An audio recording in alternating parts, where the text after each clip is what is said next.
अस्सलाम वालेकुम स्टूडेंट्स। उम्मीद है आप खैरियत से होंगे। आज हम पढ़ने जा रहे हैं HCI के बारे में। HCI stands for human computer interaction. ये हमारा SC का सॉफ्टवेयर इंजीनियरिंग का कोर्स सब्जेक्ट है।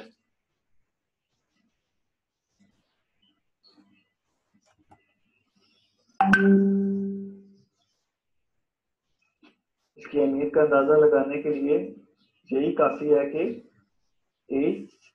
ACM and IEEE also define 16 core areas of computer science, and one of the core area of computer science is human computer interaction। यानी IEEE और ACM ने जो 16 core areas computer science के define किए हैं, उसमें से एक कोर एरिया हमारा कंप्यूटर साइंस का ह्यूमन कंप्यूटर इंटरेक्शन है। HCI की डिस्क्रिप्शन और इसके लर्निंग आउटकम से पहले हम इसकी डेफिनेशन देख लेते हैं कि ये है क्या चीज। Human computer interaction is a discipline concerned with design, evaluation, and implementation of an interactive computing systems for human use and with the study of major phenomena surrounding them। यानी ACI किस चीज पे डिग्री कर रहा है?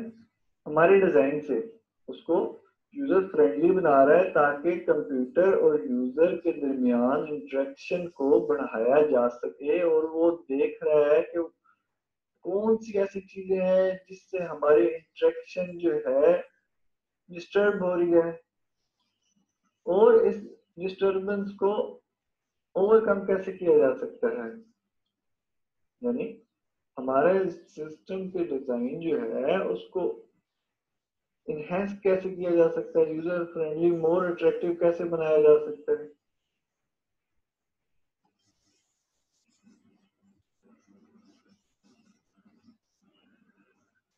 हमारे पास Asia की description क्या है? Student will learn the fundamental concept of human computer interaction and user centered diagram thinking through working in teams on an interaction diagram project supported by lectures, readings and discussions। They will learn to evaluate and design usable and appropriate software based on psychological, social, and technical analysis। They will become familiar with the variety of design and evaluation methods used in interaction diagram, and will get experience with these methods in their projects। Topics will include usability and awareness, direct manipulation, systematic design methods, user conceptual models and interface metaphors, design languages and genres, human cognitive models, psychological, physical ergonomics, information and interactivity structure, and design tools and environments। अच्छा, ये तो थी हमारे पास description.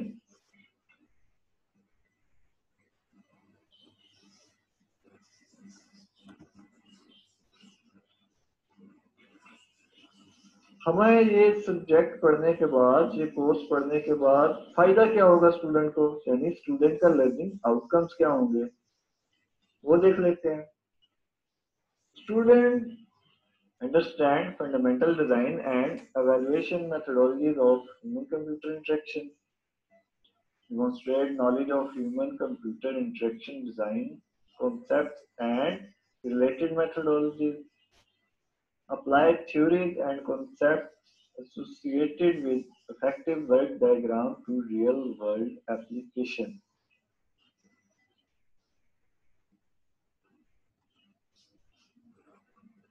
अच्छा, इसके लिए हमें book कौन से सजेस्ट की गई है, यानी हमने कौन सी बुक को फॉलो करते हुए ये कोर्स कंप्लीट करना है, कवर करना है।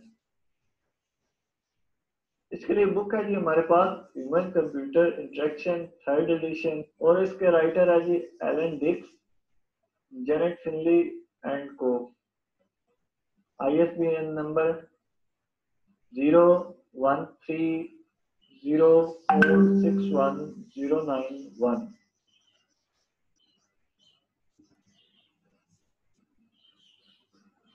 हमारे पास पहला चैप्टर था द ह्यूमन।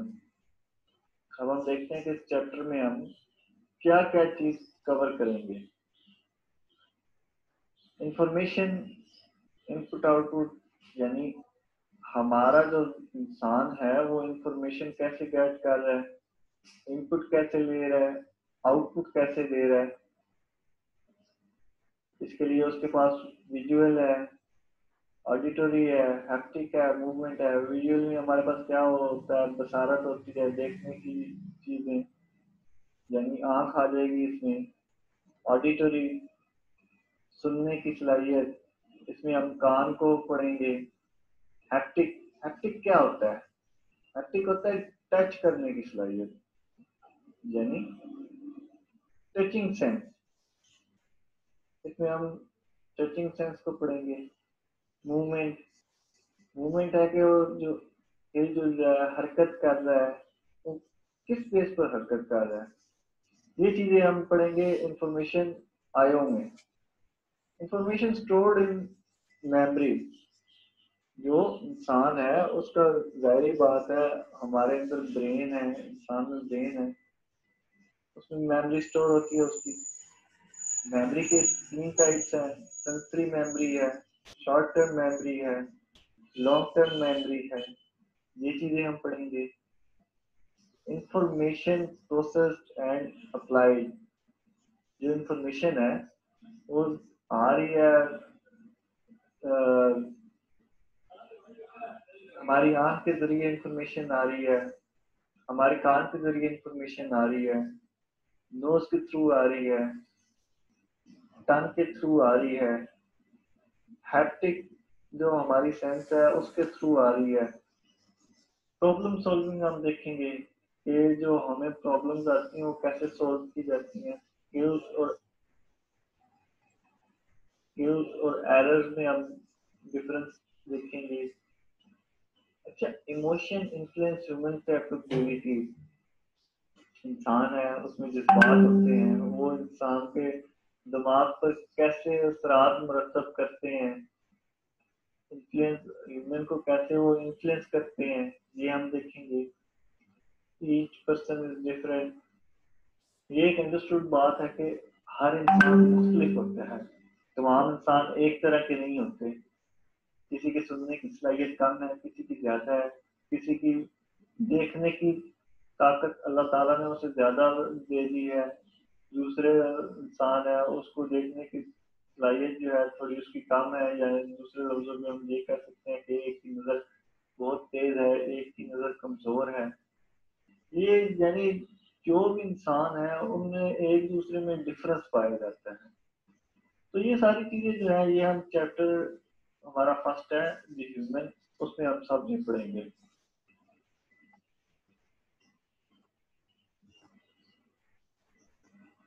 अच्छा, सबसे पहले हम देख लेते हैं विजन को। विजन क्या है? विजन बेसिकली है हमारी देखने की पावर, जो हम देख रहे हैं दुनिया को, ऑब्जेक्ट्स को, मुख्तलिफ चीजों को हम देख रहे हैं। तो क्या है हमारा, ये हमारा विजन है। इसकी कितनी स्टेजेस हैं? इसकी स्टेजेस हमारे पास 2 हैं। विजन है 2 स्टेजेस। पहली स्टेज क्या है जी? Physical reception of stimulus. दूसरी स्टेज हमारे पास क्या है? Processing and interpretation of stimulus. यानी पहली स्टेज में हम क्या कर रहे हैं, हम ऑब्जेक्ट्स को देख रहे हैं, चीजों को हम देख रहे हैं, यानी जो ऑब्जेक्ट से लाइट रिफ्लेक्ट होकर हमारे रेटिना पर पड़ रही है, हमारी आंख में एक चीज है रेटिना, उस पर हमारे ऑब्जेक्ट का इमेज बनता है। वो जो रिफ्लेक्ट होकर लाइट हमारे रेटिना पर पड़ रही है वो क्या चीज है? हमारी फिजिकल रिसेप्शन ऑफ स्टिमुलस। जबकि दूसरा फेज क्या है? अब वो जो इमेज हमारे रेटिना पर बना है उसके ऊपर प्रोसेसिंग हो रही है। उसको इंटरप्रेट किया जा रहा है, यानी वो जो सिग्नल थे वो हमारे ब्रेन की तरफ जा रहे हैं और हमारे ब्रेन में इस पर प्रोसेसिंग हो रही है। अभी इनको हम मजीद डिटेल में पढ़ते हैं नेक्स्ट स्लाइड में।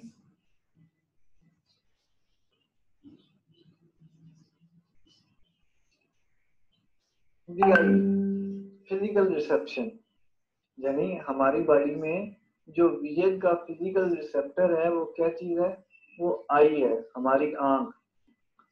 Mechanism for receiving light and transforming it into electrical energy, यानी हमारी आंख में क्या पड़ रही है, जो लाइट पड़ रही है, जो सिग्नल आ रहा है, ऑब्जेक्ट का रिफ्लेक्शन आ रही है, वो किस फॉर्म में आ रही है, लाइट की फॉर्म में आ रही है, और हमारी आंख उसको किस फॉर्म में कन्वर्ट कर रही है, ट्रांसफॉर्म कर रही है, इलेक्ट्रिकल एनर्जी। यानी जो लाइट ऑब्जेक्ट से रिफ्लेक्ट होकर आ रही थी, हमारी आंख पर पड़ रही थी, उसको हमारी आंख ने इलेक्ट्रिकल एनर्जी में कन्वर्ट कर दिया है, ट्रांसफॉर्म कर दिया है। यानी उसने वो जो सिग्नल आ रहा था हमारा लाइट सिग्नल, वो अब इलेक्ट्रिकल एनर्जी में ट्रांसफर हो चुका है। Light reflects from object, light आ कहां से रही थी, ये लाइट बेसिकली ऑब्जेक्ट से रिफ्लेक्ट होकर आ रही थी। यानी जो चीज हम देख रहे हैं, जो इमेज का, जिस ऑब्जेक्ट का इमेज हमारी आंख में बन रहा है, हमारे रेटिना पर बन रहा है, वो बेसिकली क्यों बन रहा है, उसके पीछे लॉजिक क्या है, लॉजिक यही है कि उसकी लाइट हमारी आंख पर पड़ रही है। यानी जो लाइट ऑब्जेक्ट से रिफ्लेक्ट होकर आ रही थी, वो हमारी आंख पर उस ऑब्जेक्ट का इमेज बना रही है। Images are focused upside down on retina। तो ये जो इमेज है ये हमारे रेटिना पर बन रहा है। रेटिना में क्या चीजें हैं जी, आप वो देख लेते हैं। रेटिना में हमारे पास है रॉड्स, कॉन्स है। रॉड्स किस लिए यूज की जाती है, लाइट्स के लिए, लाइट सिग्नल्स के लिए रॉड्स यूज हो रहा है।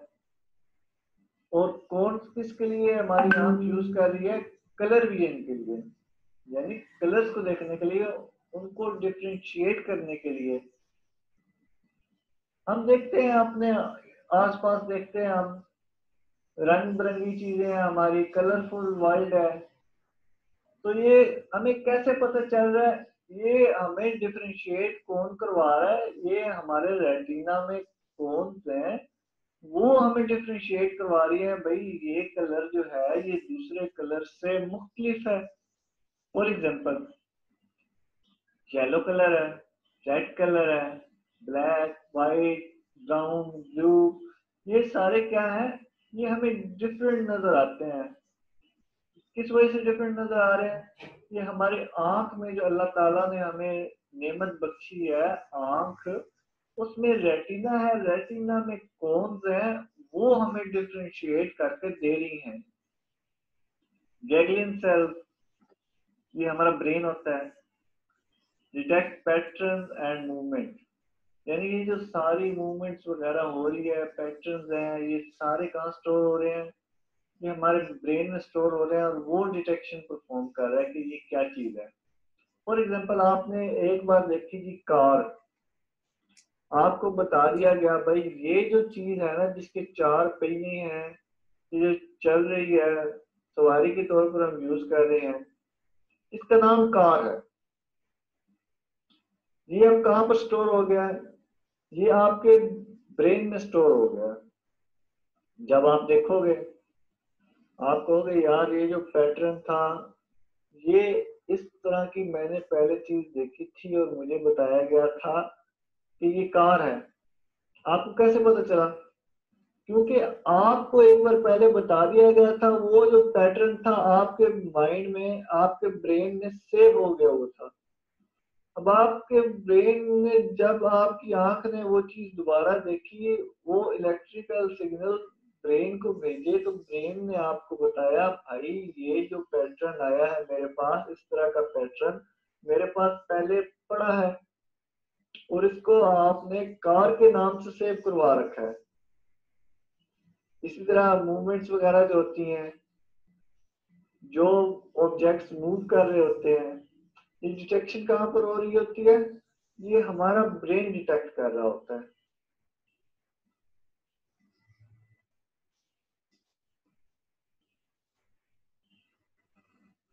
Visual activity is ability to perceive details.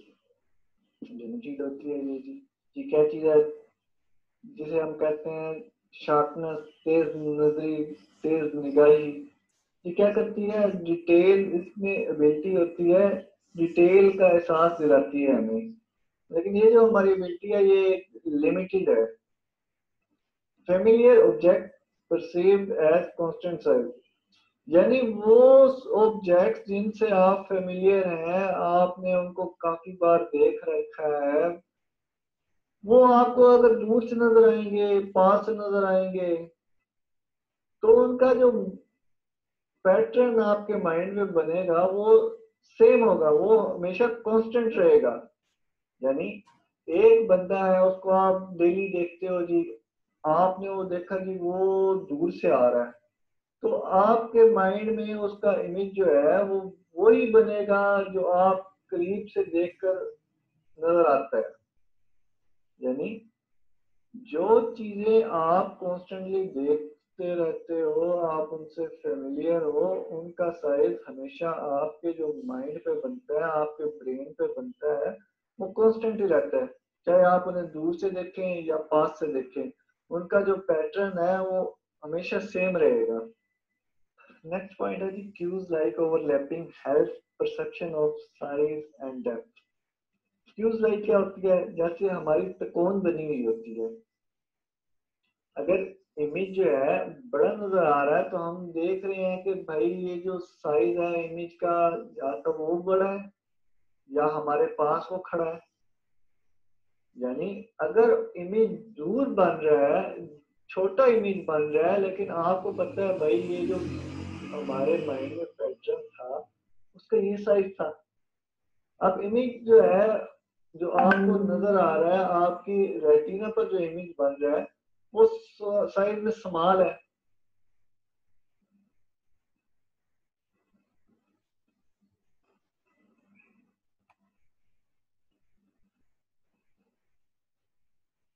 Interpreting signal continue है जी हमारे पास, और अब हम देख रहे हैं brightness. Subjective reaction two levels of light. Brightness हमारे पास क्या है? ये बेसिकली हमारे पास लाइट का लेवल है।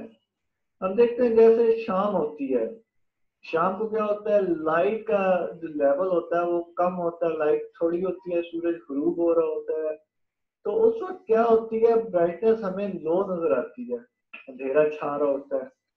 जो अंधेरा छा रहा होता है वो बेसिकली क्या चीज होती है, वो लाइट का लेवल जो होता है वो कम हो रहा होता है, इसलिए वो जो ब्राइटनेस होती है वो हमारी कम हो रही होती है, और हमें फील हो रहा होता है कि हमें, अरे अंधेरा छा रहा है। बेसिक चीज क्या है? बेसिक चीज लाइट है। लाइट की लेवल ज्यादा होगा तो हमें चीजें रोशन नजर आएंगी, हम कहेंगे कि अंधेरा है ही नहीं। और अगर वही लाइट का लेवल लो कर देंगे, लाइट कम हो जाएगी, तो हमें फील होगा कि जैसे हमारे चारों तरफ अंधेरा छाने लगा है। तो अंधेरा कोई चीज नहीं होती, बेसिक चीज क्या है? लाइट है। Affected by luminous of object. एक और फिनोमेना है जी कि जो ऑब्जेक्ट है उसकी चमक से भी हमारी ब्राइटनेस पर फर्क पड़ता है। यानी अगर चमकदार ऑब्जेक्ट है तो उसकी ब्राइटनेस ज्यादा होगी। जैसे बाद औक़ात हम देखते हैं लाइट हमारी ऑन है, रूम की लाइट हमारी ऑन है, और अचानक से लाइट चली जाती है। लाइट चली जाने के बाद जो ल्यूमिनस ऑब्जेक्ट होते हैं वो हमें चमकते हुए नजर आ रहे होते हैं। Brightness measured by just noticeable difference. यानी ब्राइटनेस को हम जो है थोड़े से फासले से मेजर कर सकते हैं। Visual activity increase with luminous as does flicker. जो तेज नजरी है वो कैसे हमारी इंक्रीज हो जाती है, यानी हमें चीजें कैसे मजीद क्लियर होकर नजर आने लग पड़ती हैं जब ल्यूमिनस बढ़ती है, चमक बढ़ती है, हमारी विजुअल एक्यूटी बढ़ जाती है। जैसे कि आग में चिंगारी जल रही है, चिंगारी को देखकर विजुअल एक्यूटी जो है वो इंक्रीज हो जाती है, ल्यूमिनस जो है चमक है, कोई भी चमकती हुई चीज को देख के ना हमारी ब्राइटनेस जो है, विजुअल एक्यूटी जो है वो इंक्रीज हो जाएगी। अच्छा जी, कलर को देख लेते हैं। Colours are made up of intensity, saturation. इन तीन अवामिल से मिलकर कलर हमारा बनता है। कॉन्सेंट्रेट टू कलर वेवलेंथ, जैसे हमने पहले भी देखा है कि हमारी रेटिना में कौन जो है वो हमारे कलर की वेवलेंथ को मैप कर रही हैं, यानी कौन की वजह से हम कलर्स में डिफरेंशिएट कर सकते हैं। ब्लू कलर की जो एक्यूटी होती है वो सबसे लोएस्ट है, जबकि 8% मेल और 1% फीमेल कलर ब्लाइंड होते हैं, यानी स्पेसिफिक कलर्स में डिफरेंस नहीं कर पाते।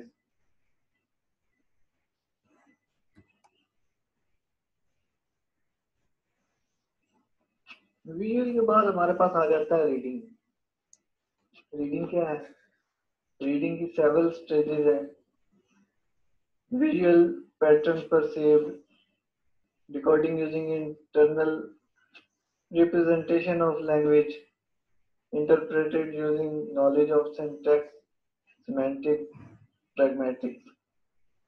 यानी रीडिंग में सबसे पहले जो हमारे पास आती है स्टेज, उसमें हमारा जो विजुअल पैटर्न है वो सिग्नल रिसीव करता है। यानी अगर हम कोई बुक रीड कर रहे हैं, जो लिखा हुआ है हमारे पास वो पढ़ रहे हैं, तो पहली चीज क्या होगी? पहली चीज लाइट पड़ेगी उन वर्ड्स पर, और वो हमारे आंख के थ्रू हमारे माइंड पर पैटर्न बनाएंगे अपना। उनकी डिकोडिंग होगी जी हमारी इंटरनल रिप्रेजेंटेशन ऑफ लैंग्वेज की। यानी अगर वो इंग्लिश में वर्ड लिखे हुए हैं, तो अगर हम इंग्लिश जानते हैं, इंग्लिश को हमने अपने ब्रेन में सेव कर रखा है, तो वो जी डिकोडिंग उधर होगी, हमें पता चलेगा भाई ये अगर लिखा हुआ है तो वो मैच करेगा हमारे ब्रेन में जो बना हुआ है उसका पैटर्न, उसके साथ मैच करके वो बताएगा भाई ये ए लिखा हुआ है, ये बी लिखा हुआ है, ये सी लिखा हुआ है, या ये वर्ड बट लिखा हुआ है, नीड। ये चीजें जो है वो कौन बताएगा? हमारे माइंड में जो हमारे ब्रेन में प्रोसेसिंग होगी उधर से डिकोड होकर आएगा। Reading involve cascade and fixation. Perception occurs during fixation. Word shape is important to recognize. Negative contrast improve reading from computer screen। ये सारी चीजें क्या है, ये रीडिंग के लिए बताई गई हैं। यानी जो हमारा ब्रेन था, word shape is important to recognise, यानी जो हमारा वर्ड जो हम पढ़ने की कोशिश कर रहे हैं, सबसे पहले तो वो जाएगा हमारे ब्रेन में। ब्रेन में उसकी जो शेप है, वो जो उसका पैटर्न बना हुआ है, वो हमारा ब्रेन जो है प्रोसेस करेगा, और जो ऑलरेडी पैटर्न हमारे ब्रेन में पड़े हुए हैं उनसे मैच करेगा। उनसे मैच करके हमें बताएगा भाई ये जो वर्ड है, ये वर्ड लिखा हुआ है। Negative contrast improve reading from computer screen.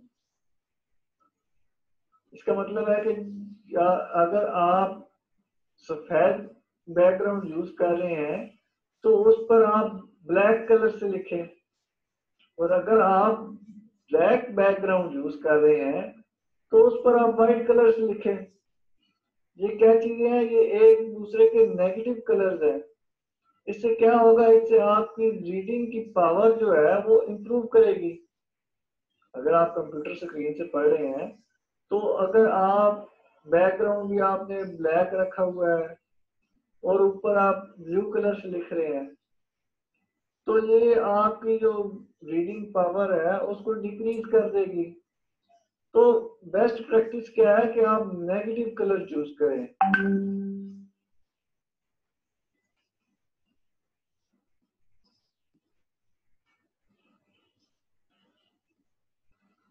Reading के बाद आ जाते हैं हमारे पास hearing. Hearing provides information about environment, distances, direction, objects, etc। कैसे पता चलेगा हमें, क्या हमें बताएगा, इंफॉर्मेशन क्या देगा हमें? डिस्टेंसेस के बारे में हमें बता रहा है।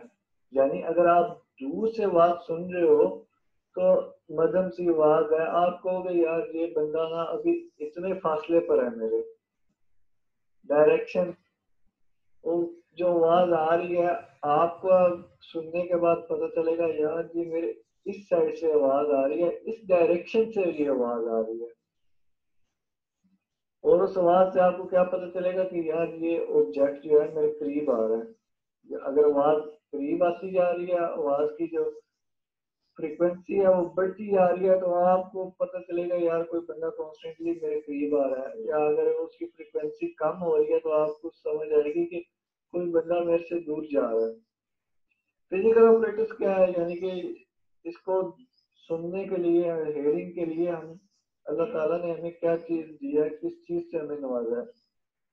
तो जी हमारे हेयरिंग ऑपरेटर्स है ईयर। ईयर के तीन पार्ट्स होते हैं, outer ear, middle year, inner ear. जो सबसे मेन चीज है ना, जो केमिकल रिएक्शन वगैरह परफॉर्म कर रहा है, वो इनर ईयर है। लेकिन हम देख लेते हैं और सबकी फंक्शनैलिटी को देखते हैं।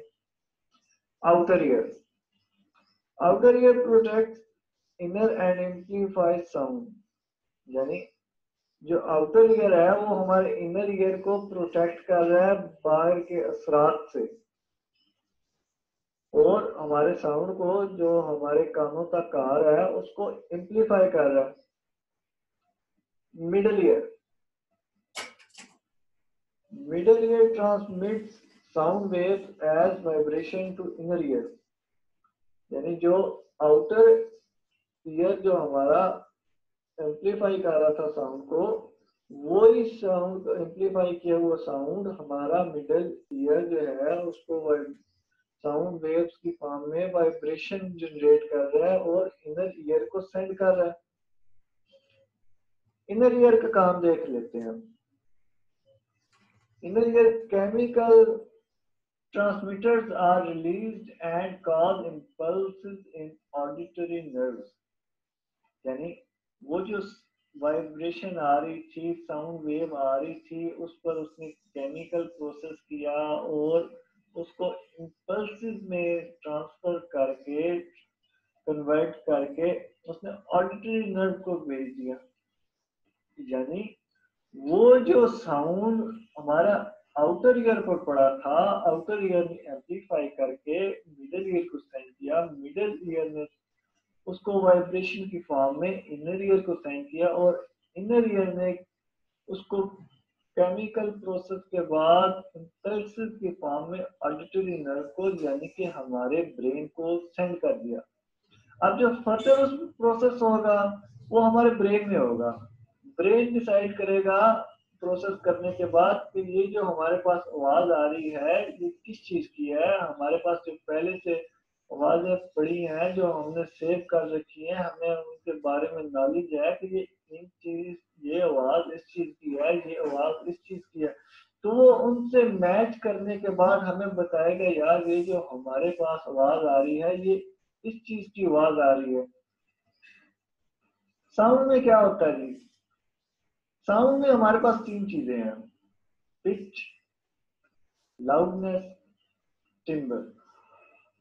पिच जो है हमारे साउंड की फ्रीक्वेंसी होती है, लाउडनेस एम्पलीट्यूड होता है, जबकि टिम्बर हमारे पास जो है टाइप और क्वालिटी ऑफ साउंड है। ये हमारे साउंड की कैरेक्टरिस्टिक्स है।